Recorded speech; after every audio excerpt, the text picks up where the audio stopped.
Hello students, welcome to MKLCC educational group. स्वागत है आप सभी का आपके अपने यूट्यूब चैनल MKLCC ग्रुप पर। अगर आप इस बार मैट्रिक बोर्ड परीक्षा की तैयारी कर रहे हैं तो आप लोगों के लिए डेली मॉडल सेट का डिस्कशन करवाया जा रहा है, क्योंकि आप लोगों के पास बहुत ही कम समय बचा है बोर्ड एग्ज़ाम का। इसलिए आप लोग डेली लाइव क्लास से ज़रूर जुड़े ताकि कम से कम समय में ज़्यादा से ज़्यादा प्रश्नों का डिस्कशन हो सके। तो चलिए क्लास को स्टार्ट करते हैं। सभी लोग वीडियो को लाइक और दोस्तों में ज़्यादा से ज़्यादा शेयर कर दें ताकि इस लाइव क्लास का अधिक से अधिक संख्या में स्टूडेंट लाभ उठा सकें। तो आज के क्लास में सोशल साइंस का मॉडल सेट 3 का डिस्कशन करेंगे। तो चलिए क्लास को स्टार्ट करते हैं। ये रहा आप लोग के सामने सोशल साइंस के मॉडल सेट का क्वेश्चन 1। क्वेश्चन 1 कह रहा है वर्नाक्यूलर प्रेस एक्ट कब पास हुआ। बहुत ही महत्वपूर्ण और विवेक प्रश्न है। वर्नाक्यूलर प्रेस एक्ट कब पास हुआ। ध्यान से देखें इस प्रश्न को और उत्तर देने का प्रयास करें, क्योंकि आप लोग लाइव क्लास से जुड़े हुए हैं। वीडियो के नीचे लाइव चैट का ऑप्शन है, उससे जुड़ जाएं और प्रश्नों के उत्तर देने का प्रयास जरूर करें। इससे मत परेशान हो कि मेरा उत्तर गलत हो जाएगा। प्रयास करें, अगली बार सही होगा, मगर उत्तर देने का प्रयास करें। तो वर्नाक्यूलर प्रेस एक्ट कब पास हुआ, चलिए याद रखेंगे 1878 ईस्वी में। वर्नाक्यूलर प्रेस एक्ट 1878 ईस्वी में पास हुआ था, इसलिए इस प्रश्न का सही उत्तर है ऑप्शन डी। और एक बात का ध्यान देंगे, जो भी स्टूडेंट इस क्लास को बाद में देख रहे हैं, लाइव क्लास से नहीं जुड़े हैं, तो वे अपना उत्तर कमेंट बॉक्स में देंगे, क्योंकि लाइव चैट का ऑप्शन सिर्फ लाइव क्लास में रहती है। चलिए नेक्स्ट क्वेश्चन, और बहुत ही महत्वपूर्ण और बार बार एग्जाम में पूछे जाने वाले प्रश्न है। अंकोर वाट का मंदिर कहाँ स्थित है। यह प्रश्न प्रतिवर्ष पूछे जाते हैं। अंकोर वाट का मंदिर कहाँ स्थित है, सभी लोग बताएं। बहुत ही आसान सा प्रश्न है। चलिए बहुत बढ़िया, कुछ लोग का उत्तर आ रहा है, प्रयास इसी तरह से करते रहें। चलिए तो याद रखेंगे अंकोर वाट का मंदिर कंबोडिया में है। कहाँ है बाबू, कंबोडिया। तो इस प्रश्न का सही उत्तर है option D. Next question, question number 3। अगर यह क्लास आप लोग को अच्छा लग रहा है तो वीडियो को लाइक करें और दोस्तों पर अधिक से अधिक शेयर करें। जो भी स्टूडेंट हमारे चैनल पर पहली बार जुड़े हैं या अभी तक चैनल को सब्सक्राइब नहीं किए हैं तो वीडियो के नीचे लाल बटन दबाकर चैनल को सब्सक्राइब कर दें और बगल में जो बेल आइकन है उसे बजा दें, ताकि आप तक सभी लाइव क्लास की नोटिफिकेशन पहुंच सके। तो नेक्स्ट क्वेश्चन कर रहा है हिंद चीन पहुंचने वाले प्रथम व्यापारी कौन थे। हिंद चीन पहुंचने वाले प्रथम व्यापारी कौन थे। तो याद रखेंगे सभी लोग, हिंद चीन पहुंचने वाले प्रथम व्यापारी पुर्तगाली थे। तो इस प्रश्न का सही उत्तर है option C. Next question, question number 4। Question 4 का रहा है कार्बोनरी संगठन किस वर्ष हुआ। कार्बोनरी संगठन किस वर्ष हुआ। तो याद रखेंगे कार्बोनरी संगठन सन 1810 ईस्वी में हुआ। तो इस प्रश्न का सही उत्तर है ऑप्शन सी। ध्यान देंगे, इस क्लास का यही लक्ष्य है कि कम से कम समय में अधिक से अधिक प्रश्नों का रिवीजन डिस्कशन हो सके। इसलिए आप लोग अंत तक जरूर जुड़े रहें और प्रश्नों का डिस्कशन जरूर देखें। और अभी तक हमारे पिछले क्लास को नहीं देखे हैं तो प्ले लिस्ट में जाएं। प्ले लिस्ट में सभी विषय का चैप्टर वाइज अलग अलग विवेक ऑब्जेक्टिव क्वेश्चन का डिस्कशन करवाया गया है। इसलिए आप लोग जरूर देखें, क्योंकि आप लोग के बोर्ड एग्जाम में दुगना क्वेश्चन रहने वाले हैं। इसलिए आप लोग के पास जितना क्वेश्चन का प्रैक्टिस रहेगा उतना ही आप लोग के पास स्पीड रहेगा। इसलिए आप लोग जरूर देखें और ज़्यादा से ज़्यादा प्रश्नों का रिविजन करें। क्वेश्चन नंबर 5 का रहा है एड्रियानो पुल की संधि कब हुई। तो सभी लोग बताएं एड्रियानो पुल की संधि कब हुई। उत्तर देने का प्रयास जरूर करें, मत परेशान हो, मत डरें कि उत्तर गलत हो जाएगा। कोई बात नहीं, अगली बार सही होगा। उत्तर देने का प्रयास जरूर करें बाबू। चलिए एड्रियानो पुल की संधि कब हुई। तो एड्रियानो पुल की संधि सन 1829 ईस्वी में हुई। तो इस प्रश्न का सही उत्तर है ऑप्शन बी। नेक्स्ट क्वेश्चन कह रहा है इंग्लैंड में मुद्रण कला को पहुंचाने वाला कौन था। इंग्लैंड में मुद्रण कला को पहचाने वाला कौन था। क्वेश्चन नंबर 6 का सही उत्तर दीजिए। बहुत ही महत्वपूर्ण प्रश्न आप लोग के सामने है। चलिए तो याद रखेंगे इंग्लैंड में मुद्रण कला को पहचाने वाला कौन था। कैक्सटन। कौन था बाबू, कैक्सटन। ऑप्शन बी इस प्रश्न का सही उत्तर है। आप लोग अभी तक हमारे व्हाट्सएप ग्रुप या टेलीग्राम ग्रुप से नहीं जुड़े हैं तो वीडियो के डिस्क्रिप्शन में लिंक दिया हुआ है, उस पर क्लिक करके जुड़ सकते हैं, क्योंकि हमारे व्हाट्सएप ग्रुप एवं टेलीग्राम ग्रुप पर डेली स्टडी मटेरियल महत्वपूर्ण मॉडल पेपर भेजे जा रहे हैं। इसलिए आप लोग जरूर जुड़े और वहाँ से डाउनलोड कर तैयारी कर सकते हैं। तो नेक्स्ट क्वेश्चन, क्वेश्चन नंबर 7। किसने कहा मुद्रण ईश्वर की दी हुई महानतम देन है, सबसे बड़ा तोहफा है। बताइए, किसने कहा कि मुद्रण ईश्वर की दी हुई महानतम देन है, सबसे बड़ा तोहफा? किसने कहा? तो याद रखेंगे, मार्टिन लूथर जी ने कहा कि मुद्रण ईश्वर की दी हुई महानतम देन है, सबसे बड़ा तोहफा है। तो इस प्रश्न का सही उत्तर है option B. Next question, question number 8। Brest Litovsk की संधि किन देश के बीच हुई थी? ब्रेस्ट लिटोवास्क की संधि किन देश के बीच हुई थी? बहुत ही महत्वपूर्ण प्रश्न है, यह भी प्रश्न पूछे गए हैं। चलिए, तो याद रखेंगे, रूस और जर्मनी के बीच ब्रेस्ट लिटोवास्क की संधि रूस और जर्मनी के बीच हुई थी। तो इस प्रश्न का सही उत्तर है ऑप्शन डी। नेक्स्ट क्वेश्चन बहुत ही महत्वपूर्ण प्रश्न है, क्वेश्चन नंबर 9। आर्थिक मंदी की शुरुआत कब हुई? आर्थिक मंदी की शुरुआत कब हुई? बहुत ही प्रचलित क्वेश्चन है, यह प्रश्न बार बार बोर्ड एग्जाम में आते हैं। आर्थिक मंदी की शुरुआत कब हुई? चलिए, बहुत बढ़िया, कुछ लोग का उत्तर सही आ रहा है, प्रयास जरूर करें बाबू। चलिए, तो याद रखेंगे 1930 ईस्वी में 1930 ईस्वी में आर्थिक मंदी की शुरुआत हुई थी। तो इस प्रश्न का सही उत्तर है ऑप्शन बी। और 5 वर्षों के बाद भारतीय रिजर्व बैंक की स्थापना हुई थी 1935 ईस्वी में, इसलिए याद रखेंगे, यह भी क्वेश्चन बार बार पूछे जाते हैं। तो नेक्स्ट क्वेश्चन की ओर बढ़ रहे हैं, क्वेश्चन नंबर 10। कह रहा है बाबू, फ्रांस में किस शासन वंश की पुनः स्थापना वियना कांग्रेस द्वारा की गई थी? फ्रांस में किस शासन वंश की पुनः स्थापना वियना कांग्रेस द्वारा की गई थी? सभी लोग प्रयास करें उत्तर देने का। चलिए, तो याद रखेंगे, बोर्बो वंश के द्वारा जो बोर्बो शासन वंश की पुनः स्थापना वियना कांग्रेस द्वारा की गई थी। ठीक है, बोर्बो वंश के द्वारा नहीं, बोर्बो वंश का पुनः स्थापना वियना कांग्रेस के द्वारा की गई थी। तो ऑप्शन सी इस प्रश्न का सही उत्तर है। नेक्स्ट क्वेश्चन की ओर बढ़ रहे हैं। Next question number 11। अस्तर रंजन विधि, यह भी प्रश्न बार बार बोर्ड एग्जाम में पूछे गए हैं। अगर आपके पास क्वेश्चन बैंक है उसमें आप देख सकते हैं इस प्रश्न को, इसलिए आप लोग अंत तक जरूर जुड़े रहें और प्रश्नों का डिस्कशन जरूर देखें। अस्तर रंजन विधि के अंतर्गत मानचित्रों में नीले रंग से किस भाग को दिखाया जाता है? अस्तर रंजन विधि के अंतर्गत मानचित्रों में नीले रंग से किस भाग को दिखाया जाता है? क्वेश्चन नंबर 11 का सही उत्तर दीजिए, बहुत ही महत्वपूर्ण प्रश्न है और ज्योग्राफी से यह प्रश्न है। चलिए, याद रखेंगे, जल को दिखाया जाता है नीले रंग से। याद रखेंगे, जल भाग को दिखाया जाता है नीले रंग से, किस विधि के अंतर्गत है? तो अस्तर रंजन विधि के अंतर्गत है। ऑप्शन डी इस प्रश्न का सही उत्तर है। Next question number 12। मानचित्र में मैदान को किस रंग से दिखलाया जाता है? अभी आप लोग देखें, जल को नीला रंग से दिखाया जाता है। अब मानचित्र में मैदान को किस रंग से दिखाया जाता है? हरा, पीला, लाल या भूरा? बहुत ही आसान सा प्रश्न है, प्रयास जरूर करें उत्तर देने का। चलिए, बहुत बढ़िया, और अंत में कमेंट बॉक्स में जरूर लिखें कि आज की क्लास में कितने प्रश्नों का उत्तर आप लोग का सही हुआ। चलिए, तो याद रखेंगे, मानचित्र में मैदान को लाल रंग से दिखाया जाता है, इसलिए इस प्रश्न का सही उत्तर है option C. Next question number 13। मानचित्र में सफ़ेद रंग से किस आकृति को दर्शाते हैं? मानचित्र में सफ़ेद रंग किस आकृति को दर्शाता है बाबू? अगर मानचित्र में आप सफ़ेद रंग देख रहे हैं तो यह किसका संकेत है? किसको बता रहा है सफ़ेद रंग? पर्वत, पठार, हिमच्छादित शिखर या मैदान? तो याद रखेंगे, अगर मानचित्र में सफ़ेद रंग दर्शाया गया है तो उससे समझिएगा हिमच्छादित शिखर है, अर्थात बर्फ से ढका हुआ शिखर है। सफ़ेद रंग रहेगा तो हिमच्छादित शिखर, ऑप्शन सी इस प्रश्न का सही उत्तर है। अगर यह क्लास आप लोग को अच्छा लग रहा है, वीडियो को लाइक करें और दोस्तों पर ज़्यादा से ज़्यादा शेयर करें। और जो भी स्टूडेंट आज पहली बार हमारे चैनल से जुड़े हैं या अभी तक चैनल को सब्सक्राइब नहीं किए हैं तो वीडियो के नीचे लाल बटन दबाकर चैनल को जरूर सब्सक्राइब कर दें। नेक्स्ट क्वेश्चन बहुत ही आसान सा प्रश्न है, क्वेश्चन नंबर 14। निम्न कौन सी मिट्टी सर्वाधिक उपजाऊ है? बहुत ही आसान सा प्रश्न है। निम्न में कौन सी मिट्टी सर्वाधिक उपजाऊ है? चलिए, याद रखेंगे, जलोढ़ मिट्टी है जो सर्वाधिक उपजाऊ है। तो इस प्रश्न का सही उत्तर है ऑप्शन डी। नेक्स्ट क्वेश्चन, काली मृदा का दूसरा नाम क्या है? काली मृदा का दूसरा नाम क्या है? बहुत ही आसान सा प्रश्न है बाबू, काली मृदा का दूसरा नाम क्या है?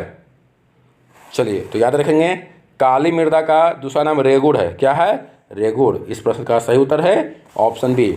आप लोग ज़्यादा से ज़्यादा प्रश्नों का डिस्कशन करें बाबू। जितना ज़्यादा आप लोग के पास प्रैक्टिस रहेगा उतना ही इस बार बोर्ड एग्जाम में आपको सहूलियत मिलेगी, क्योंकि इस बार क्वेश्चन की संख्या दुगुना रहने वाले हैं। इसलिए अगर आप लोग के पास स्पीड है, अगर आप लोग स्पीड बनाए हुए हैं तो सभी प्रश्नों को समझकर हल कर सकते हैं, क्योंकि आप लोग के पास समय बहुत कम मिलने वाला है। ठीक है, इसलिए आप लोग प्रयास जरूर करें और आगे बढ़ रहे हैं नेक्स्ट क्वेश्चन की ओर। क्वेश्चन नंबर 16, भारत में 2001 में कितने प्रतिशत भौगोलिक क्षेत्र में वन का विस्तारण था? यह भी प्रश्न बार बार पूछे जाते हैं, याद रखेंगे इस प्रश्न का उत्तर।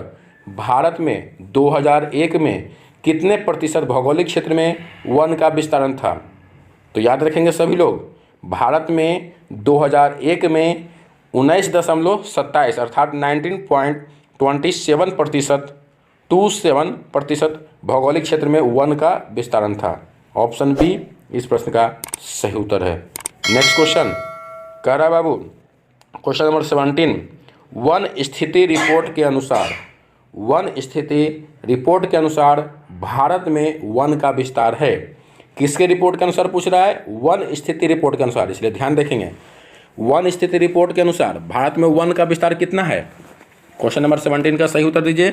बहुत ही महत्वपूर्ण प्रश्न आप लोग के सामने है। आप लोग इसी तरह से सभी मॉडल पेपर का डिस्कशन जरूर देखें, ताकि आप लोग को अधिक से अधिक फायदा पहुंच सके। चलिए, तो याद रखेंगे, वन स्थिति रिपोर्ट के अनुसार भारत में वन का विस्तार 20.60 है। याद रखेंगे, वन स्थिति रिपोर्ट के अनुसार भारत में वन का विस्तार 20.60% भौगोलिक क्षेत्र में है। इसलिए इस प्रश्न का सही उत्तर है ऑप्शन ए। याद रखेंगे 20.60%। नेक्स्ट क्वेश्चन, यूरेनियम के प्रमुख उत्पादक स्थल। बहुत ही महत्वपूर्ण और आसान प्रश्न, बार बार पूछे जाने वाले प्रश्न है। यूरेनियम के प्रमुख उत्पादक स्थल है कहाँ? बताइए बाबू। यूरेनियम, क्वेश्चन नंबर 18 का सही उत्तर।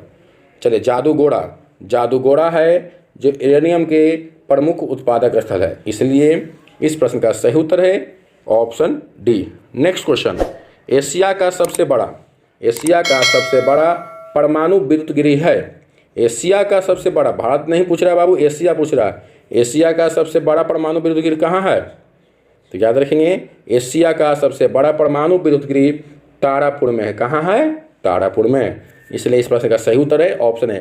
कुछ बच्चे ही उत्तर देने का प्रयास करें। सभी लोग जितने भी स्टूडेंट जुड़े हुए हैं लाइव क्लास से, सभी लोग प्रयास जरूर करें उत्तर देने का। मत डरें, मत परेशान हो कि उत्तर गलत हो जाएगा। कोई बात नहीं बाबू, अगली बार सही होगा। प्रयास जरूर करें उत्तर देने का। नेक्स्ट क्वेश्चन है क्वेश्चन नंबर 20, फाल्टा विशेष आर्थिक क्षेत्र कहाँ स्थित है? फाल्टा विशेष आर्थिक क्षेत्र कहाँ स्थित है? क्वेश्चन नंबर 20 का सही उत्तर दें। चलिए, तो याद रखेंगे, फाल्टा विशेष आर्थिक क्षेत्र पश्चिम बंगाल में स्थित है। इसलिए इस प्रश्न का सही उत्तर है ऑप्शन बी। चलिए आगे बढ़ रहे हैं नेक्स्ट क्वेश्चन की ओर। क्वेश्चन नंबर 21, भारत में औरतों के लिए आरक्षण की व्यवस्था किस संस्था में है? भारत में औरतों के लिए आरक्षण की व्यवस्था किस संस्था में है? बहुत ही आसान सा प्रश्न, पिछले मॉडल सेट में भी इस प्रश्न का डिस्कशन मैंने किया, इसलिए आप ध्यान दे रहे हैं और सभी मॉडल पेपर को देख रहे हैं, तो इस प्रश्न का उत्तर आप आसानी से दे सकते हैं। तो चलिए, बहुत बढ़िया, कुछ लोग का उत्तर सही आ रहा है। पंचायती राज व्यवस्था, याद रखेंगे, भारत में औरतों के लिए आरक्षण की व्यवस्था पंचायती राज व्यवस्था में की गई है। इसलिए इस प्रश्न का सही उत्तर है ऑप्शन डी। अगर यह क्लास आप लोग को अच्छा लग रहा है तो वीडियो को लाइक करें। आप लोग भी हमें सपोर्ट करें, ताकि इसी तरह से डेली मॉडल पेपर का डिस्कशन लेकर आते रहें। लाइक करने में कोई चार्ज नहीं, कोई पैसा नहीं लगते बाबू। आप लोग वीडियो को जरूर लाइक करें और दोस्तों में अधिक से अधिक शेयर करें। क्वेश्चन नंबर 22 कह रहा है, सांप्रदायिक राजनीति के अर्थ से संबंधित निम्नलिखित कथनों पर गौर करें अर्थात विचार करें। कह रहा है, सांप्रदायिक राजनीति किस आधार पर आधारित है? आपसे क्वेश्चन कर रहा है, सांप्रदायिक राजनीति किस आधार पर आधारित है? 4 ऑप्शन है, अर्थात 4 जो कथन है उस पर आपको गौर करना है कौन कथन सही है। ठीक है, ऑप्शन ए, कथन ए कह रहा है, एक धर्म दूसरे से श्रेष्ठ है। दूसरा कह रहा है, विभिन्न धर्मों के लोग समान नागरिकों के रूप में खुशी खुशी साथ रहते हैं। ऑप्शन सी कह रहा है, एक धर्म के अनुयायी एक समुदाय बनाते हैं। और ऑप्शन डी कह रहा है, एक धार्मिक समूह का प्रभाव बाकी सभी धर्मों पर कायम रखने में शासन की शक्ति का प्रयोग नहीं किया जा सकता है। कौन सा कथन सही होगा? सांप्रदायिक राजनीति पर आधारित। सांप्रदायिक राजनीति किस आधार पर आधारित है बाबू? तो याद रखेंगे, सांप्रदायिक राजनीति एक धर्म दूसरे से श्रेष्ठ है इसके आधार पर आधारित है। तो ऑप्शन ए इस प्रश्न का सही उत्तर होगा। चलिए आगे बढ़ रहे हैं। क्वेश्चन नंबर 23, सत्ता में भागीदारी की सर्वोत्तम प्रणाली कहाँ विकसित की गई? सत्ता में भागीदारी की सर्वोत्तम प्रणाली कहाँ विकसित की गई? तो याद रखेंगे, सत्ता में भागीदारी की सर्वोत्तम प्रणाली बेल्जियम में विकसित की गई। इसलिए इस प्रश्न का सही उत्तर है ऑप्शन सी। नेक्स्ट क्वेश्चन की ओर बढ़ रहे हैं। क्वेश्चन नंबर 24, बेल्जियम में सत्ता की भागीदारी के संदर्भ में सही बयान क्या है? बेल्जियम में सत्ता की भागीदारी के संदर्भ में सही बयान क्या है? कथन एक कह रहा है बाबू, बहुसंख्यकों का प्रभुत्व बनाए रखने का प्रयास, फ्रेंच भाषी अल्पसंख्यकों के हित की अपेक्षा, संघीय शासन व्यवस्था अपनाकर देश को भाषा के आधार पर टूटने से बचाना, या क्षेत्रीय हितों को नज़रअंदाज करना। बताइए, बेल्जियम में सत्ता की भागीदारी के संदर्भ में सही बयान क्या है? चलिए, तो क्वेश्चन नंबर 24 का सही उत्तर है ऑप्शन सी। बेल्जियम में सत्ता की भागीदारी के संदर्भ में सही बयान यह है कि संघीय शासन व्यवस्था अपनाकर देश को भाषा के आधार पर टूटने से बचाया जा सकता है। इसलिए इस प्रश्न का सही उत्तर हो जाएगा option C. Next question number 25, Sri Lanka कब आज़ाद हुआ? बहुत ही आसान सा प्रश्न है। श्रीलंका कब आज़ाद हुआ? क्वेश्चन नंबर 24, 5 सभी लोग बताएंगे। बहुत ही आसान सा प्रश्न है, प्रयास जरूर करें। चलिए, तो याद रखेंगे, श्रीलंका 1948 में आज़ाद हुआ था। कब हुआ था बाबू? 1948 में। ऑप्शन बी इस प्रश्न का सही उत्तर है। नेक्स्ट क्वेश्चन नंबर 26, राजनीतिक दल का आशय क्या है? अर्थात राजनीतिक दल से आप क्या समझते हैं? किसका समूह है राजनीतिक दल? अफसरों का समूह है, सेनाओं का समूह, व्यक्तियों का समूह, या किसानों का समूह? चलिए, तो याद रखेंगे, राजनीतिक दल का आशय यह है व्यक्तियों के समूह से। किसके समूह से? व्यक्तियों के समूह से। तो इस प्रश्न का सही उत्तर है ऑप्शन सी। आप लोग प्रयास जरूर करें, बहुत ही आसान सा प्रश्न आप लोग के बोर्ड एग्जाम में आते हैं, ज़्यादा कठिन प्रश्न नहीं आते हैं। इसलिए आप लोग आराम से निश्चित होकर तैयारी करें बाबू, बहुत ही अच्छे मार्क्स आप लोग के आएंगे। बस तैयारी में लगे रहें और टेंशन लेकर नहीं पढ़ाई करें। चलिए, नेक्स्ट क्वेश्चन नंबर 27, किसके फैसलों में व्यक्तिगत पूर्वाग्रहों की अधिकता रहती है? किसके फैसलों में व्यक्तिगत पूर्वाग्रहों की अधिकता रहती है? क्वेश्चन नंबर 27 का सही उत्तर क्या होगा? किसके फैसलों में व्यक्तिगत पूर्वाग्रहों की अधिकता रहती है बाबू? तो याद रखेंगे, गैर लोकतांत्रिक के फैसलों में व्यक्तिगत पूर्वाग्रहों की अधिकता रहती है। इसलिए इस प्रश्न का सही उत्तर हो जाएगा option C. Next question number 28, और यह क्लास आप लोग को अच्छा लग रहा है, वीडियो को लाइक करें और दोस्तों पर अधिक से अधिक शेयर करें। चलिए, लोकतंत्र के परिणामों के मूल्यांकन की सही आधार क्या है? लोकतंत्र के परिणामों के मूल्यांकन की सही आधार क्या है? बताइए, लोकतंत्र के परिणामों के मूल्यांकन की सही आधार क्या है? लोकतंत्र के परिणाम का मूल्यांकन किस आधार पर कर सकते हैं, उसका सही आधार बताइए।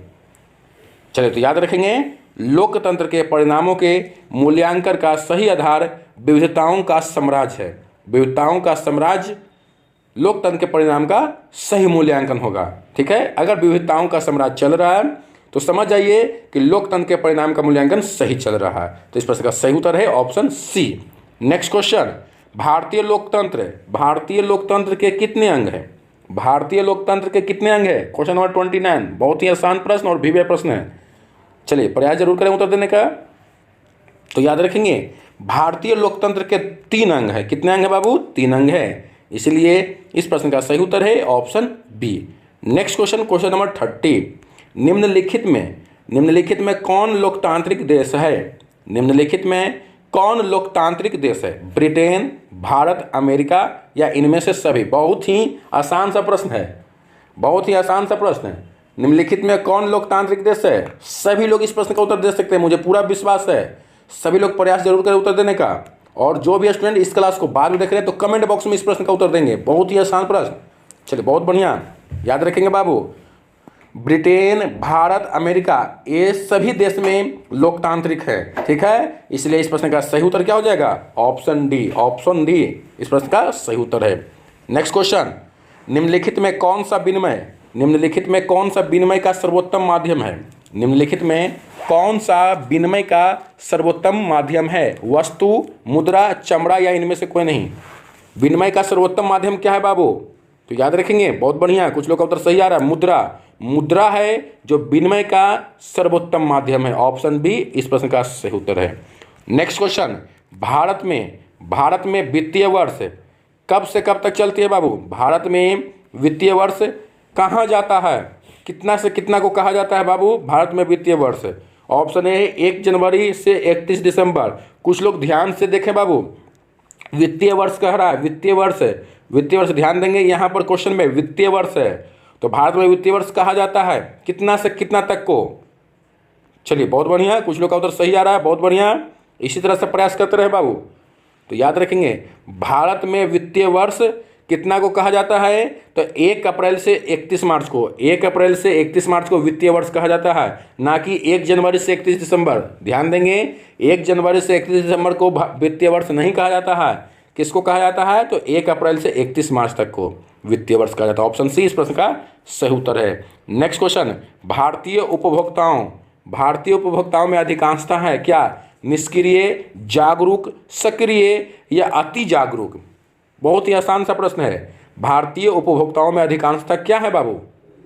तो याद रखेंगे, भारतीय उपभोक्ताओं में अधिकांशता निष्क्रिय हैं। अगर उनके साथ कुछ बीत भी जाती है तो वो एक्टिव नहीं, कुछ कार्रवाई नहीं कर पाते हैं, छोड़ देते हैं, निष्क्रिय हैं। अगर उन्हें कोई शोषण कर रहा है फिर भी वो कुछ नहीं कर पाते हैं। इसलिए अधिकांशता भारतीय उपभोक्ता कैसे हैं बाबू? निष्क्रिय हैं, ठीक है। नेक्स्ट क्वेश्चन नंबर 34, WTO देख सकते हैं, इसे हिंदी में लिख दिया बाबू। इस तरह से भी क्वेश्चन पूछ सकते हैं। WTO का विस्तारित रूप क्या है? फुल नेम क्या होगा बाबू? WTO, बहुत ही आसान प्रश्न, बार बार पूछ जाते हैं, बहुत बढ़िया। वर्ल्ड ट्रेड ऑर्गेनाइजेशन, WTO का विस्तारित रूप क्या है बाबू? World trade organisation. इसको हिंदी में कह सकते हैं विश्व व्यापार संगठन। ऑप्शन बी इस प्रश्न का सही उत्तर होगा। चलिए आगे बढ़ रहे हैं। 35, अगर यह क्लास आप लोग को अच्छा लग रहा है, वीडियो को लाइक करें, दोस्तों पर अधिक से अधिक शेयर करें। चलिए, जिस देश का राष्ट्रीय अधिक होता है वह देश कहलाता है। जिस देश का राष्ट्रीय अधिक होता है वह देश क्या कहलाता है बाबू? अविकसित, विकसित, अर्धविकसित या इनमें से कोई नहीं? क्वेश्चन नंबर 35 का सही उत्तर दीजिए। चलिए बहुत बढ़िया। तो याद रखेंगे, जिस देश का राष्ट्रीय आय अधिक होता है वह देश विकसित देश कहलाता है। ऑप्शन बी इस प्रश्न का सही उत्तर हो जाएगा। नेक्स्ट क्वेश्चन कर रहा बाबू 36 नंबर प्रश्न, इनमें से किसे पिछड़ा राज्य कहा जाता है? इनमें से किसे पिछड़ा राज्य कहा जाता है? आप लोग जानते हैं पिछड़ा राज्य याद करने का एक ट्रिक है, बीमारू के अंतर्गत जो आते हैं बाबू वह पिछड़ा राज्य के अंतर्गत आते हैं। तो इनमें से किसे पिछड़ा राज्य कहा जाता है? क्वेश्चन नंबर 36, बहुत बढ़िया। बीमारू, बी से बिहार हो गया बाबू, बिहार है जो बीमारू राज्य के अंतर्गत आ जाता है, इसलिए 36 का सही उत्तर होगा ऑप्शन सी। नेक्स्ट क्वेश्चन 37, संचार का सबसे लोकप्रिय साधन है? बहुत ही आसान सा प्रश्न, संचार का सबसे लोकप्रिय साधन क्या है बाबू? तो याद रखेंगे सार्वजनिक टेलीफोन है जो संचार का सर्वाधिक लोकप्रिय साधन है, इसलिए इस प्रश्न का सही उत्तर है ऑप्शन ए। नेक्स्ट क्वेश्चन 38, कृषि सुखाड़ होता है किसके अभाव में बाबू? कृषि सुखाड़ किसके अभाव में होता है? जल के अभाव में, मिट्टी की नमी के अभाव में, मिट्टी के क्षय के कारण या मिट्टी की लवणता के कारण? तो याद रखेंगे सभी लोग, कृषि सुखाड़ जल के अभाव में होता है, इसलिए इस प्रश्न का सही उत्तर है option A. Next question number 39, बाढ़ से सबसे अधिक हानि किसे होती है? बाढ़ से सबसे अधिक हानि किसे होती है बाबू? फसलों को, पशुओं को, भवनों को या इनमें से सभी को? बताइए। 39 नंबर प्रश्न का सही उत्तर कुछ लोग इस प्रश्न में बहुत ही कन्फ्यूजन में रहते हैं। आप लोग ध्यान देंगे, इसमें हानि नहीं पूछ रहा, सबसे अधिक हानि पूछ रहा है, इसलिए इस प्रश्न को ध्यान से देखेंगे और याद कर लेंगे बाबू, कोई कन्फ्यूजन नहीं होना चाहिए। बाढ़ से सबसे अधिक हानि जब पूछेगा तो फसलों की होती है। हानि सभी को होती है, मगर सबसे अधिक हानि किसको होती है बाबू? फसलों को। बहुत से स्टूडेंट्स हैं जो इनमें से सभी को मारते हैं, जो कि गलत हो जाएगा, ध्यान देंगे। बाढ़ से सबसे अधिक हानि फसलों को होती है। और आज के मॉडल पेपर का लास्ट क्वेश्चन, क्वेश्चन नंबर 40, भूपटल के नीचे का वह स्थल जहाँ भूकंप का जन्म होता है कहा जाता है, क्या कहते हैं बाबू? भूपटल के नीचे का वह स्थल जहाँ भूकंप का जन्म होता है उसे क्या कहते हैं? बहुत ही आसान सा प्रश्न है। चलिए, बहुत बढ़िया, याद रखेंगे, अधिक केंद्र कहते हैं। क्या कहते हैं? अधिक केंद्र कहते हैं। इसलिए इस प्रश्न का सही उत्तर है ऑप्शन बी।